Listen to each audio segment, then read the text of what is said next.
Welcome to Inside the Courtroom with Greg McCollum, Managing Partner at the Complete Legal Defense Team. I'm Halley Murrow. Greg, it's good to have you back. Hey Halley, it's great to be here. Recently, a judge ruled that civil forfeiture law in South Carolina is unconstitutional. What does that mean? One, it means that the judge is very conscientious and the judge has looked at it and taken a very serious issue and has ruled in a way that I think is just fantastic. This is something that many of us in the legal community have been waiting for literally for decades. How does the judge's ruling change the law, and what is the law going forward?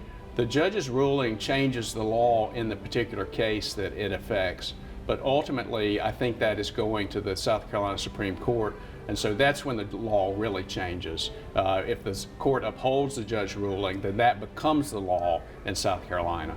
And for people that aren't familiar or haven't kind of tuned in with us before, what is civil forfeiture? Civil forfeiture is when the police are able to legally take somebody's property from their car, from their house, from their person, and basically convert it for the government's use. And so that process is kind of interesting as well. Do they get their things back? How does that work? In many cases, they don't get the property back because the threshold for taking the money is so low. And I think that's probably what the problem the judge had with the law. You could have a situation, and you have situations where someone is not even arrested. There's not even a basis to arrest them, yet the government is able to legally take their money. It could be $1,000, it could be tens of thousands of dollars, it could be any amount of money, and then the police and the prosecutors profit from that. Well, thank you so much for sharing with us, Greg, and thank you guys for joining us. As always, if you'd like more information, be sure to visit their website.